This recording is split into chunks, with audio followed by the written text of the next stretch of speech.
Hi, I'm Kison Patel with Fundology. Today I'm here with Alex Gelman, Managing Partner of Poplar Partners. How are you doing today, Alex?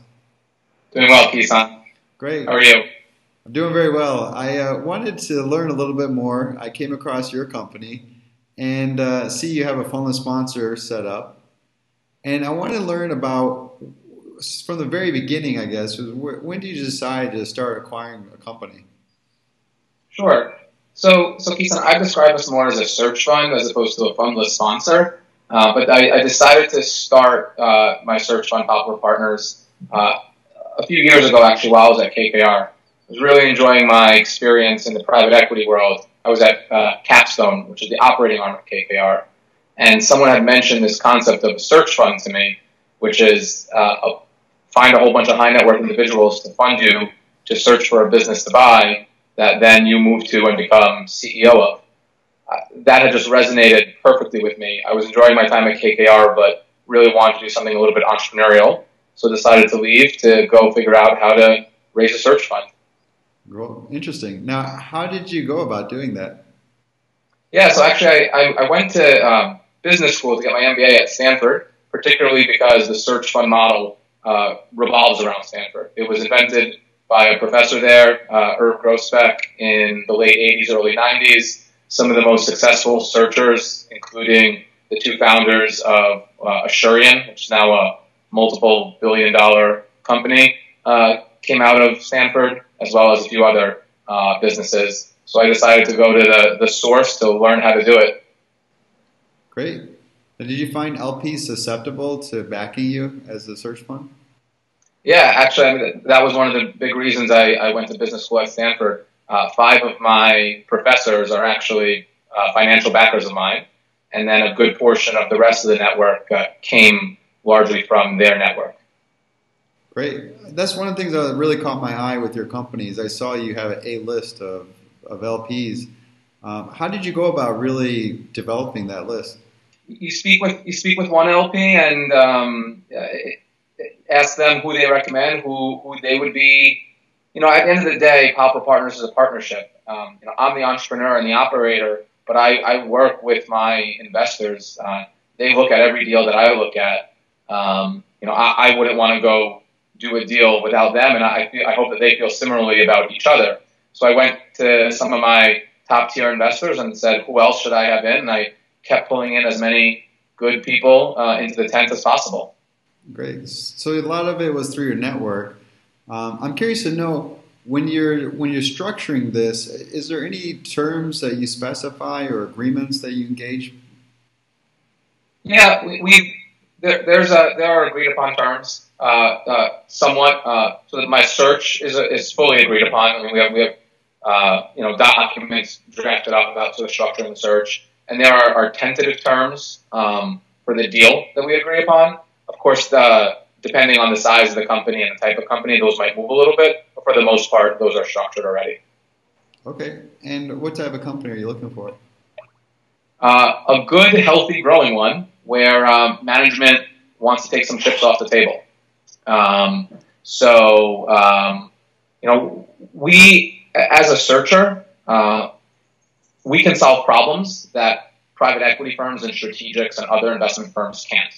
So very often I'm talking to the 65-year-old guy or gal that wants to retire and step away from the business and there's no one to run the business. That's a model that works well for us. Sometimes I talk to partners where one partner wants to leave and the others want to stay, and we can solve that problem. Sometimes I talk to the 40-year-old who just wants to take some chips off the table and keep coming to work every day, but doesn't want to go sell to a strategic or a private equity firm, and we can solve that problem. So I would describe us as problem solvers. We're not looking for venture businesses. We're looking for stable, cash flow positive businesses with between 1.5 and 6 million of EBITDA in growing, healthy industries. And those industry specific? Yeah, we're looking largely for industries that have a high degree of recurring revenue as an element. We look at tech-enabled services. We spend some time in very niche enterprise vertical software applications. We spent some time in reverse logistics. We spent some time in the adult daycare industry. We spent some time in data services businesses. It's quite a wide range. The glue that is the theme across all of those industries is a growth industry, a service industry, and a high degree of recurring revenue. Great. Now, going back a little bit, have you ever looked at creating a structured fund to do these acquisitions? No, not really. At the end of the day, I don't actually really want to be an investor. I want to be an operator and an entrepreneur, and I'm just masquerading as an investor because I'm being backed by these high net worth individuals. Really what I want to do is go find one good company and grow it to be a great company. And so that's what I'm looking for. If you start a fund, then you have to go buy lots of companies, and you don't get to actively manage them. And I think there's something truly to the owner-operator model. Okay, great. Now, so you come to a point where you find an interesting deal. Do you ever find yourself having less ability to negotiate because you're not a structured fund versus the structured funds? You know, that's actually probably a stereotype that's out there, but once we clear that misconception out, it's not a problem. In fact, we're probably more likely to close a deal than a private equity fund because I have a large pool of investors. And so any subset of that group can fund the deal. So if I have about 25 LPs, if 5 of them love a deal and they want to fund the entire thing, I can close that deal. Whereas if you go to a private equity investment committee room, and I've been in those rooms before, if just one person votes no, that deal might not go anywhere. So I think sellers have a false sense of security from the funded model, but they don't realize that you can get a week to deal close, and that PE shop, one person in that IC meeting votes no, the deal could fall apart. Whereas with us, as long as I remain excited and a subset of my investors are, we can close the deal.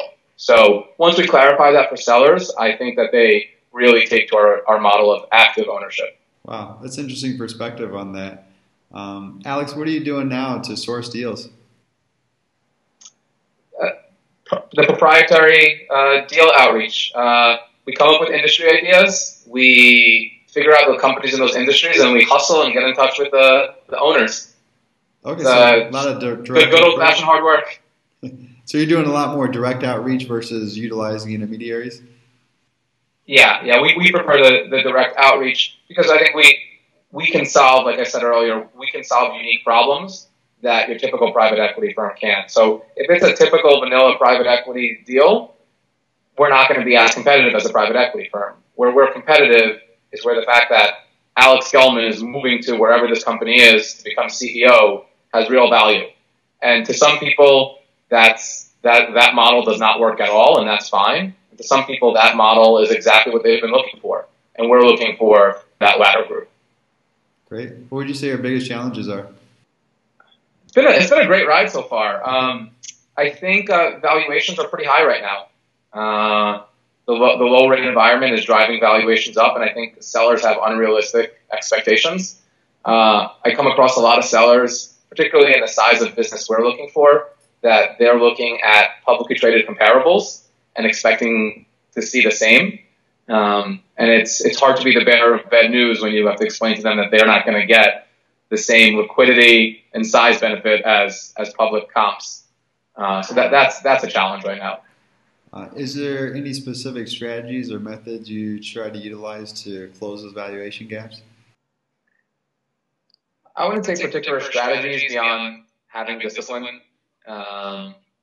Having discipline and saying, hey, I'll come back to you in 6 to 12 months and see if your opinion has changed. But we're willing to pay what we're willing to pay, and that's how you have to be a disciplined investor. Okay. How about your overall strategy?